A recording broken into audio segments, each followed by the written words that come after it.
Entonces, ahora ya estamos en condiciones de hacer muchos de los problemas del seminario de entropía, ¿sí?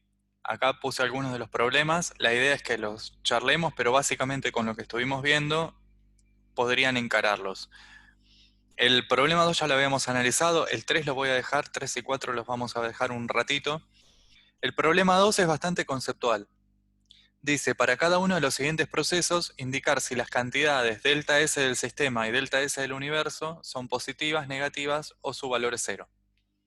Y les propone analizar varios procesos, como la fusión reversible del hierro a una atmósfera y a su temperatura de fusión normal, la expansión isotérmica reversible de un gas, el calentamiento a presión constante de un líquido al ponerlo en contacto con una fuente térmica de mayor temperatura. ¿Sí? Fíjense que en los dos primeros les aclara que es reversible el proceso. En el punto C, o sí, en el inciso C, les dice que el calentamiento a presión constante de un líquido ocurre cuando uno pone en contacto ese líquido con una fuente térmica a mayor temperatura. O sea que ese proceso, si bien no lo aclara, es un proceso irreversible. ¿Sí? ¿Se acuerdan que en los procesos reversibles el sistema y el entorno están en equilibrio punto a punto durante la transformación? Bueno, finalmente en el D, la combustión del naftaleno en un recipiente de paredes adiabáticas rígidas. ¿Sí? Si las paredes del recipiente son adiabáticas, o sea que no intercambia calor, y son rígidas, o sea que no hay forma de hacer trabajo, digamos que el sistema S será aislado, ¿no?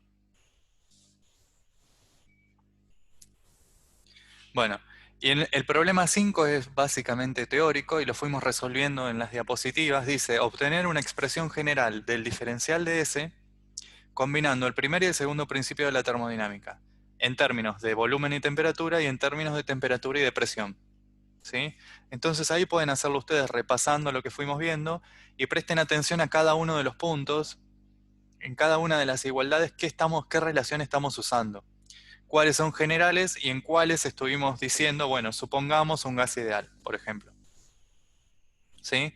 Pero fíjense que en el enunciado no les pide que se restrinjan a un gas ideal. Les pide una relación general. El problema 6 se basa en el 5 porque dice, encuentre una expresión para el cambio de entropía de un mol de gas ideal durante una expansión isotérmica desde B1 a B2. Calcule su valor para un mol de gas cuando el volumen final es el doble del volumen inicial y la temperatura constante es de 300 Kelvin. Bueno, uno siempre podría partir de las relaciones generales y de hecho es una buena práctica. Partir de las relaciones generales, sumar algunas consideraciones o hipótesis sobre la naturaleza del sistema. Por ejemplo, bueno, en este caso es un mol de gas ideal. Entonces, ¿qué implica? La presión interna y el coeficiente isotérmico de Joule son nulos, entonces estas relaciones generales se reducen a otras. ¿Sí? Además, en este caso, por ejemplo, nos habla de una expansión isotérmica. Si teníamos, y nos habla de un volumen inicial y un volumen final. Bueno, entonces podemos usar la relación del delta S en términos de temperatura y volumen, y como la temperatura no cambia, uno de esos términos se anulará. ¿Sí? Y fíjense que nos dice, eh, ¿es necesario especificar la naturaleza del proceso? Como estamos calculando el cambio de entropía, ya sabemos que no, ¿no? Y en la segunda parte nos pide calcular el aumento de entropía del entorno si el gas del inciso previo se expande en equilibrio termodinámico, o sea, si la expansión fuera reversible, en el vacío o contra una presión externa igual a 0,1 atmósferas. Y considere que el volumen inicial es de 5 litros. Bueno, en la primera etapa dijimos, el delta S del sistema no va a depender de cómo el sistema evolucionó entre el volumen 1 y el volumen 2. Pero dijimos, por más que para el sistema sea lo mismo, el entorno y por lo tanto el universo van a sufrir transformaciones diferentes dependiendo de cómo el sistema atravesó esa etapa. ¿Sí? Ya vimos que si era reversible o irreversible, da valores diferentes. Bueno, dependiendo de cómo sea el proceso, en este segundo punto van a calcular que si es reversible o en cualquiera de estos dos casos irreversibles, los delta S del entorno son diferentes y por lo tanto los del universo también. Bueno, y el problema 7 nos dice calcular el cambio de entropía para argón inicialmente a 25 grados y una atmósfera cuando se lo expande desde 5 a 10 litros y simultáneamente se lo calienta hasta 100 grados. Considere que el gas se comporta como un gas ideal. ¿Sí? Fíjense que no nos dice cómo se expande o cómo se calienta, pero como estamos calculando el cambio de entropía del sistema, no importa. ¿Sí? Tenemos una condición de estado inicial y una condición de estado final, y en términos de las variables de estado vamos a poder calcular el delta S del sistema. ¿Sí? Me parece que estos problemas no tienen mayor complejidad a partir de lo que vimos.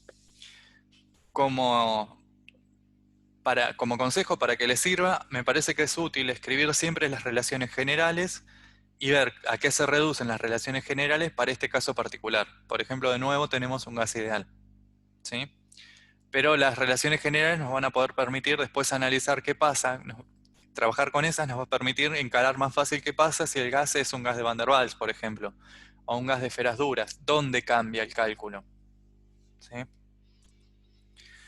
Bueno, pensemos en un proceso en particular. Por ejemplo, analicemos el cambio de entropía para un gas ideal que sufre una expansión libre isotérmica. ¿Se acuerdan que decíamos que la expansión es libre cuando realiza la expansión contra una presión nula, o sea, en el vacío? ¿Sí? Evidentemente, este proceso es irreversible. No está en equilibrio mecánico punto a punto con el entorno. Bueno, pero es una transformación irreversible e isotérmica. Si es isotérmica, el diferencial de T vimos que es cero. Si realiza el trabajo contra el vacío, vimos que el trabajo de expansión también es cero. Si es un gas ideal, fíjense todo lo que estamos sacando a partir de esta consideración, ¿no? Si es un gas ideal, el diferencial de U, ¿se acuerdan? Solo depende de la temperatura. Pero si la temperatura no cambia, diferencial de U es cero. Si el diferencial de U es cero y el trabajo es cero, entonces necesariamente el calor intercambiado también va a ser cero. ¿Sí? Fíjense todo lo que sacamos del enunciado. Si el calor intercambiado en el proceso es cero, quiere decir que el proceso es adiabático. Para cualquier proceso adiabático, el cambio de entropía del entorno es cero, porque siempre se podía relacionar con el calor del sistema, ¿se acuerdan? Bueno, entonces todas estas consideraciones salen, todos estos resultados salen de analizar el enunciado. Es un gas ideal, la expansión es a T constante y contra una presión externa nula. Como U es función de estado, el cambio de energía interna será el mismo para ambos procesos. ¿Qué decimos ambos procesos? Bueno, ya sea que el proceso fue reversible o irreversible. Y nosotros para el proceso reversible podíamos calcular rápidamente el diferencial de S. ¿Sí? ¿Se acuerdan? Si volvemos a las relaciones generales, aquella que tenía la dependencia con la temperatura y el volumen, para el caso de un proceso isotérmico nos queda solo la dependencia con el volumen, que era este término que aparece acá. ¿Sí? Entonces, si el sistema evolucionó entre dos volúmenes a T constante, podemos calcular el cambio de entropía del sistema como NR logaritmo de volumen final sobre volumen inicial. Esto que tenemos acá. ¿Sí? Y como es un proceso adiabático, además, este delta S del sistema va a ser igual al delta S del universo y va a ser necesariamente mayor que cero. ¿Sí? Bueno, después de este comentario podemos hacer otra serie de problemas del seminario. Ya tenemos muchos problemas para hacer, pero son muchos muy similares. Fíjense que el problema 4 nos plantea que tenemos un mol de gas ideal a T1, que se somete a una expansión isotérmica en el vacío, esto que veíamos recién, ¿sí? Hasta que su volumen se duplica, y luego se lleva a la condición inicial mediante una sucesión de procesos reversibles. Primero se lo enfría reversiblemente en condiciones adiabáticas hasta que la temperatura llega a T2. Luego se lo comprime isotérmicamente hasta una nueva temperatura y finalmente se lo comprime adiabáticamente hasta el estado inicial. Verificar que en la etapa inicial asociada con la expansión irreversible, el aumento de entropía del sistema más su entorno es mayor que cero. ¿Sí? Fíjense, quiero que piensen el problema 4 en términos de y lo puedan relacionar con un ciclo de Carnot, con lo que estuvimos viendo nosotros antes de la desigualdad de Clausius. Entonces me gustaría que piensen ese problema y puedan hacer en un diagrama, por ejemplo, presión-volumen o temperatura-volumen, incluso en los dos, estaría bien, puedan representar todo el proceso que está, al que se refiere el enunciado, porque parte del problema con la resolución de los problemas, valga la redundancia, de los seminarios, es interpretar los enunciados y poder hacerse una idea de qué está pasando con el sistema según lo que nos dice el enunciado. Bueno, usemos este problema en particular. Me gustaría que piensen este problema en esos términos, que sean capaces de escribir en un diagrama presión-volumen la trayectoria. A veces vamos a saber, cuando el proceso es reversible, vamos a poder dibujar la trayectoria en línea llena y si no, en línea punteada o con una línea ondulante que indica que no sabemos en realidad cómo se conectan esos dos estados. ¿Sí? Y piensen esto también relacionándolo con el ciclo de Carnot. Bueno, el problema 8 dice, un mol de gas ideal se somete a un proceso adiabático no especificado. ¿Qué quiere decir no especificado? Acá quiere decir que no sabemos si es reversible o irreversible, ¿no? Desde una condición inicial de temperatura 1 y volumen 1 hasta una condición final de T2 y volumen 2. Expresar el cambio de entropía que experimenta el sistema en este proceso en términos de T1, B1, T2 y B2. ¿Sí? Acá fíjense que no nos interesa en realidad saber si el proceso es adiabático o cómo está especificado. ¿Se acuerdan que dijimos hace unos minutos que si conocemos el estado inicial y el estado final, ¿sí? Es un gas ideal? Tenemos temperatura del estado inicial y final, volumen inicial y final. Ya está, el cambio de entropía lo podemos calcular, es función de estado. No nos interesa saber cómo fue desde ese punto inicial al punto final. Ahora fíjense, la segunda parte nos dice, si este proceso hubiese sido reversible, ¿cuál hubiese sido el cambio de entropía del sistema, del entorno y del universo? ¿Se acuerdan esto que dijimos? Que el cambio de entropía es función de estado, entonces para el sistema no depende de cómo fue la trayectoria, pero para el entorno y por lo tanto para el universo sí. Entonces, ahora nos está pidiendo específicamente cuando el cambio es reversible. ¿Sí?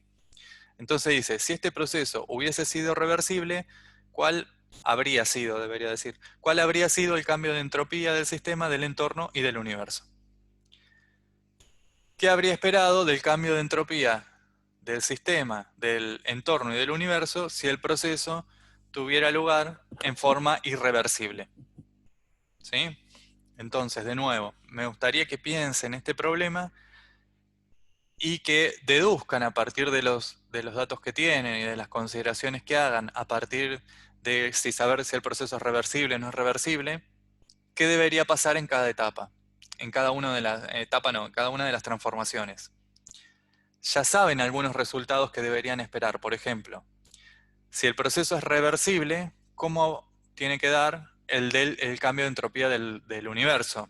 A priori, sabiendo solamente el enunciado del segundo principio, sabemos que en el proceso reversible, el delta S del universo nos tiene que dar 0. Bueno, dedúzcanlo y verifiquen eso. Sabemos que en el proceso irreversible, el cambio de entropía del universo nos tiene que dar positivo, mayor que 0. ¿Sí?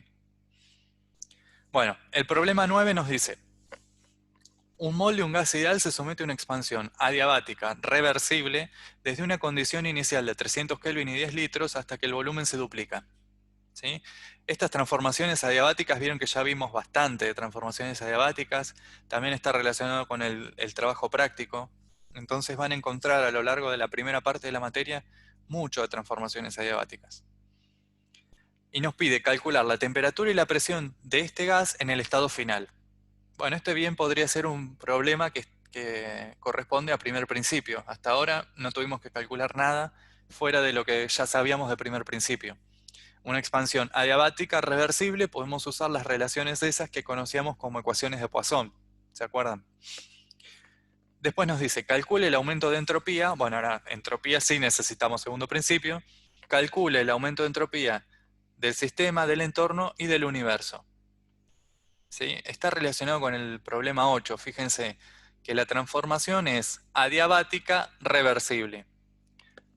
Para el sistema no me interesa mucho cómo fue, porque el delta S es función de estado. Para el entorno y el universo sí, y ya al decirme que es reversible sé algunas cosas de los cambios de entropía. ¿Sí? Fíjense que es adiabática, o sea que no hay calor, es reversible, o sea que, ¿qué nos dice el delta S del universo? ¿No? La parte B dice repetir los cálculos considerando que la misma expansión ocurre ahora en el vacío. Y el C, que ya lo podrían predecir a esta altura a esta altura de los seminarios, ya se imaginan qué va a decir el C. El primero es reversible, el segundo es contra el vacío y el tercero contra una presión externa constante. ¿Sí?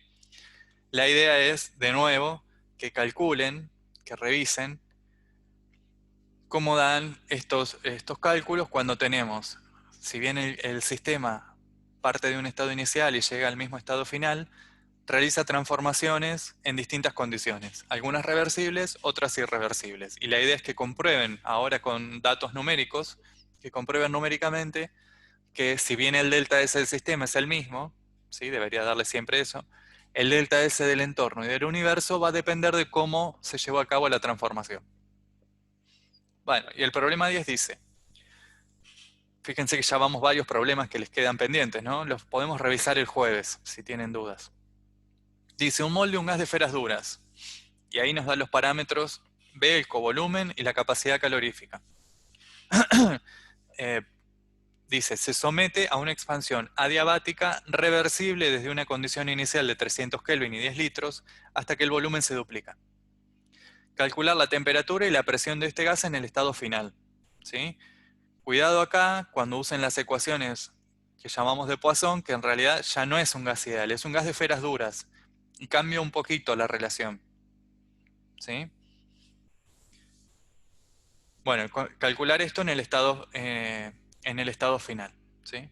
Calcular el aumento de entropía del sistema, del entorno y del universo. Y al igual que en el problema 9, después nos pide qué pasa si la expansión es contra el vacío y qué pasa si la expansión es contra una presión externa constante. ¿Sí? Básicamente, después de hacer todos estos problemas, me parece que entropía y transformaciones reversibles e irreversibles debería quedar bastante sólido, ¿no? Tenemos un montón de problemas para analizar. La idea es, como ya les comentaba, partan de las relaciones generales, acostúmbrense a resolver los problemas así. Voy a ver si para el jueves escribo alguno de estos. Mi idea no es presentarles la resolución antes de que ustedes los piensen, pero para el jueves yo asumo que ya los estuvieron pensando y se van a pelear con los enunciados. Y podemos analizar, voy a seleccionar alguno de estos problemas particularmente para escribirlo paso a paso y que veamos, la idea es siempre partir de las relaciones generales, hacer algunas hipótesis o considerar qué se puede tomar a partir de lo que dice el enunciado, por ejemplo, si es un gas ideal, si el proceso es reversible, si es isotérmico, ¿sí? Para llegar a las relaciones finales que son las que nos permiten hacer las cuentas. Algunos de los problemas van a tener resultados numéricos, como el 9 y el 10, y otros quedarán planteados como el problema 8, que es general. ¿Sí? Bueno, sigamos para analizar algunos procesos en particular, algunos más nos quedan. En particular, en este caso tenemos el calentamiento irreversible de una fase. ¿Qué quiere decir esto, calentamiento irreversible? Bueno, ¿se acuerdan que recién en un problema decía que tenemos un líquido que se calienta al ponerlo en contacto con una fuente térmica de una temperatura mayor? ¿Sí? Podría ser, no sé, tenemos un bloque de cobre y lo ponemos en una pileta que está a una determinada temperatura. El cobre va a alcanzar al final la misma temperatura del agua. Y ese calentamiento ocurre de manera irreversible. ¿Sí? No está en equilibrio térmico punto a punto. Bueno, ese tipo de procesos podemos llamarlo un calentamiento irreversible acá dice de una fase. Y acá nos dice, supongamos que un molde líquido se calienta de la temperatura T1 a la temperatura T2, pero como les decía, en contacto con una fuente de temperatura T2. ¿Sí? Y el calentamiento es a presión constante. Podrían después hacer el cálculo ustedes de cómo sería a volumen constante, va a ser análogo. ¿Sí? Dice, si el proceso es a presión constante, ¿sí? Y como tenemos solamente una fase, no hay trabajo extra, el calor a presión constante, ¿se acuerdan? Ya dijimos varias veces, lo podemos calcular en términos del cambio de entalpía, ¿sí? Porque es un proceso a presión constante y porque no hay trabajo extra. Acuérdense de esa parte siempre. que nosotros como siempre analizamos tantos procesos que ocurren sin trabajo extra, cuando llegue el proceso que tiene trabajo extra ahí se nos va a complicar, ¿sí? Si lo hacemos como en automático. Entonces podemos relacionar el calor a presión constante con el cambio de entalpía. Como esa presión constante y la entalpía, ¿se acuerdan que la podíamos escribir como su dependencia en términos del diferencial de T y el diferencial de P? A presión constante solo nos queda el diferencial de T, y si suponemos que la capacidad calorífica no cambia demasiado con la temperatura, el calor va a ser Cp por delta T, ¿sí? Si no, va a ser la integral del Cp diferencial de T. Dado el calor, podemos calcular el cambio de entropía del entorno. ¿Se acuerdan? Siempre. Si tengo el calor y el proceso es a T constante, en este caso el proceso ocurre a la temperatura de la fuente T2 constante, podemos calcular el cambio de entropía del entorno. Siempre, menos el calor del sistema sobre la temperatura del entorno. Para nosotros esa fuente térmica de temperatura T2. Y el calor es el cambio de entalpía. ¿Sí? Entonces, el proceso es irreversible, pero para el cálculo de las funciones de estado del sistema no nos interesa. Las podemos considerar reversibles. Entonces, el cambio de entropía del sistema, que fue de T1 a T2, puesto en contacto con una fuente a T2, va a ser el mismo que el cambio de entropía del sistema si se calienta reversiblemente entre T1 y T2. ¿Sí? Entonces, ¿y por qué nos interesa eso? Bueno, porque para un proceso reversible sabíamos calcular el delta S del entorno en términos del calor, perdón, del sistema, en términos del calor. Entonces, el delta S del sistema lo podemos calcular como la integral del infinitesimal de calor reversible sobre la temperatura entre T1 y T2. ¿Fue la trayectoria que siguió el sistema? No, pero no nos importa porque conecta los mismos estados. De nuevo, al calor este reversible lo podemos escribir en términos de Cp y diferencial de T, ¿sí? Porque el calor reversible infinitesimal va a ser el diferencial de H, a P constante y sin trabajo extra. Y el diferencial de H a P constante es Cp diferencial de T. Bueno, en conclusión, la integral entre T1 y T2 de este calor sobre temperatura es Cp, si lo podemos suponer constante y sacarlo de la integral, va a ser Cp logaritmo de la temperatura del estado final sobre la temperatura del estado inicial. ¿Sí? Entonces, si ya tenemos el cambio de entropía del entorno y el cambio de entropía del sistema, podríamos calcular el del universo, como la suma de esos dos. ¿Que cuánto nos tiene que dar? A priori, si sabemos que es irreversible el cambio, nos tiene que dar mayor que cero. Bueno, si hacen la cuenta, van a ver que no importa cuáles sean estas temperaturas T1 y T2, esta cuenta siempre es mayor que cero. ¿Sí? Bueno, con todo eso ya casi terminamos el seminario. Vieron en un par de filminas. Así lo paso rápido el seminario. Pero mi idea es que piensen los problemas ustedes. Cualquier cosa volvemos un paso para atrás y desarrollamos algunos si tienen muchas dudas. Pero dice, el problema 11 dice, un gas, dice no ideal, experimenta una transformación adiabática irreversible, que va de 1 a 2. Para la cual se conoce que el aumento de entropía del universo es de 1 Joule sobre Kelvin mol. ¿Sí? No hablamos mucho de las unidades de entropía, pero esto nos da una oportunidad. ¿Sí? La entropía, si volvemos a su definición, por ejemplo a la de acá, o a la de acá, va a tener unidades de energía, calor, sobre temperatura. ¿Sí? Entonces, además es una cantidad extensiva la entropía. Entonces, va a tener unidades de energía sobre temperatura. Muchas veces nos va a interesar por mol, y ahí va a ser un parámetro intensivo. Entonces va a aparecer energía sobre temperatura y mol. ¿Sí? Pero en principio, eso deberían chequearlo cada vez. Cuando estamos calculando una entropía, nos tiene que dar una energía sobre una temperatura. Si a su vez lo hacemos por mol, será por mol, ¿no? O por gramo, o por lo que sea. Pero es energía sobre temperatura. Bueno, nos da el delta S del universo. La entropía del universo aumenta en 1 Joule sobre Kelvin mol. Y ahora dice, desde el estado final 2, ¿se acuerdan de una transformación irreversible que lleva de 1 a 2?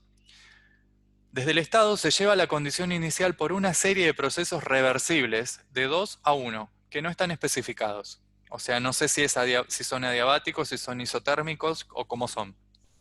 Sí sé que son reversibles. y nos pide calcular el aumento de entropía del sistema, del entorno y del universo en el proceso reversible y cuando el gas ha experimentado un ciclo completo. ¿Sí? Y dice, analizando los resultados obtenidos, ¿el entorno ha vuelto al estado inicial cuando el sistema experimentó un ciclo? Bueno, ya venimos diciendo que no. ¿Se acuerdan que yo les dije, por más que el sistema llegue al mismo punto, al entorno y al universo no le dio lo mismo? Se ocurrió esa dos, y para eso quizás se pueden hacer un dibujito en un diagrama de fases, presión-volumen, por ejemplo. Poner dos puntos donde quieran, pero unir con flechas el punto inicial y el punto final, para ver qué relación hay, por ejemplo, entre el cambio de entropía que experimenta el sistema de 1 a 2 con el cambio de entropía que experimenta cuando va de 2 a 1. ¿Sí? Para el sistema y para el entorno y para el universo. ¿En qué condiciones o para cuáles de ellos, por ejemplo, voy a poder plantear que el delta S de 1 a 2 es lo mismo que menos el delta S de 2 a 1? Entonces, usando esas relaciones y alguna otra consideración, como por ejemplo, ¿qué pasa cuando el proceso es reversible? ¿Qué sabemos cuando el proceso es reversible? Básicamente sabemos que el delta S del universo es cero si el proceso es reversible. Entonces, usar esa relación en la etapa que corresponde. Usando todas esas consideraciones se puede calcular el delta S del sistema, del entorno del universo para cada etapa y para el ciclo completo, que es la idea. Y es bien conceptual porque las cuentas son simples. Bueno, finalmente el problema 12 dice, calcular el aumento de entropía del sistema, de los alrededores o entorno, y del universo cuando se calienta 1 kilogramo de agua desde 25 hasta 75 grados a una atmósfera de presión. Y ahora nos va a decir que lo hace de diferente forma, como ya muchos de los problemas, ¿no? Dice, en el primer inciso dice, en un proceso reversible. Entonces tenemos que calcular delta S del sistema, entorno y universo para el proceso reversible. Ya hay varias cosas que sabemos si es reversible. En el proceso 2 nos dice, colocando esta masa de agua directamente en contacto con una fuente térmica 75. ¿Sí? Fíjense que está relacionado con lo que estuvimos viendo en el calentamiento de fase irreversible. Ese calentamiento sería irreversible. Y el punto B nos dice, si esta masa de agua 75 se la coloca en contacto directo con una fuente a 25, calcular el aumento de entropía, de nuevo, del sistema, de los alrededores y del universo. ¿Sí? O sea, ahora que ya llegó a 75, lo ponemos en un entorno a 25. Calcular de nuevo todo. Y analizar si la suma de estos procesos, o sea, del calentamiento y el enfriamiento de A más B, ¿sí? Constituyen transformaciones cíclicas. ¿Sí? Acá, en realidad, este problema quedó viejo. Estoy notando un error que recién cuando revisaba la clase se me pasó. La idea era, fíjense que ahora el proceso va de 75, de 25 a 75, ¿sí? Consideremos este como uno de los procesos, el calentamiento reversible, este como otro de los procesos, el calentamiento irreversible, y este como el tercer proceso, el enfriamiento irreversible. Analicen qué combinación de esos tres, porque estas letras ya no corresponden con el enunciado de este año, digamos, analicen qué combinaciones de esos tres procesos constituyen un ciclo. Y discutir qué ocurre con los aumentos de entropía del sistema, entorno y universo en esos ciclos que se pudieron formar, ¿sí? ¿Qué pasa cuando los ciclos son irreversibles, cuando son reversibles? ¿Sí? También es conceptual esa parte. Bueno, y finalmente hasta ahora estuvimos viendo solo transformaciones físicas en sistemas homogéneos. Ahora nos vamos a empezar a meter un poco más en un cambio, en algunas otras transformaciones que involucran por lo menos dos fases, que son las más simples, son las transformaciones de cambio de fase para sistemas de un componente. Y finalmente, un poquito más adelante, vamos a ver qué pasa cuando tenemos reacción química en el sistema, que son para nosotros, para los químicos, y para ustedes también, los procesos que nos van a resultar más interesantes de analizar. Entonces, en principio consideremos un sistema heterogéneo, pero de un componente. Y vamos a calcular el cambio de entropía asociado al cambio de fase reversible. ¿Sí? Como ya dijimos alguna vez, si no consideramos superficies curvas, el trabajo extra es cero. El cambio de fase ocurre a presión y temperatura constante. ¿Sí? Entonces, el aumento de entalpía coincide con el calor reversible puesto en juego. ¿Sí? Eso lo podemos pensar como ya lo hicimos en este paso. Si es una transformación a T constante, y en principio a P constante y no hay trabajo extra, el calor va a estar relacionado con el cambio de entalpía. ¿Sí? Entonces, el calor reversible, que es el que vamos a usar para el cálculo del cambio de entropía, lo podemos relacionar con el diferencial de H. Entonces, el cambio de entropía va a ser la integral de ese calor sobre T, como T es constante lo podemos sacar, y nos va a dar directamente el delta de H sobre la temperatura. O sea que el delta S del sistema para la transformación de fase reversible va a ser delta H sobre T. Como es reversible además, fíjense, el delta S del universo nos tiene que dar cero porque la transformación es reversible. Bueno, ¿y de dónde sale? Que para el delta S del entorno lo podemos calcular como menos el delta H sobre la temperatura. Eso igual que en el irreversible. ¿Sí? Entonces si sumamos delta S del sistema y delta S del entorno, el delta S del universo nos termina dando cero. Que está bien porque es un proceso que ocurre de manera reversible. O sea, lo estamos pensando en el equilibrio termodinámico. Entonces, por ejemplo, calculemos el cambio para el cambio de fase reversible entre un líquido y un vapor. Esto ocurre a T y P constante. El calor reversible, dijimos, lo podemos escribir en términos del diferencial de H. Y el calor termina siendo el delta H del proceso. Como estamos analizando un cambio de fase, bueno, va a ser el delta H de vaporización o el delta H de fusión o de condensación o de sublimación del cambio de fase que estemos analizando y que esté en equilibrio a esa temperatura y presión. El delta S entonces siempre lo podemos calcular para esa transformación reversible como el delta H sobre la temperatura a la que ocurre. Y siempre podemos calcular el delta S del entorno de esa manera. Bueno, ya vieron cómo es la mecánica que estamos desarrollando. Primero analizamos el caso reversible y después nos pasamos a analizar el caso del proceso irreversible. En particular, en este caso, analicemos qué pasa con, por ejemplo, este problema. La entalpía, necesitamos calcular la entalpía de fusión, el proceso de fusión en determinadas condiciones que no corresponden al equilibrio termodinámico. ¿Sí? Nos pide analizar el caso en que el agua solidifica a menos 5 grados o que el agua sólida, el hielo, funde a 5. Y en cada caso decir cómo es el cambio de entropía del universo. Fíjense que nos dice, la entalpía estándar de fusión del agua a 0 grados es este valor que tenemos acá.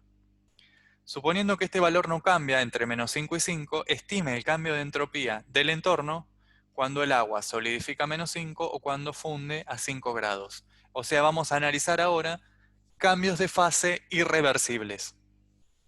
¿Sí? Y para eso podemos pensar en un problema similar que habíamos analizado cuando vimos primer principio. ¿Sí?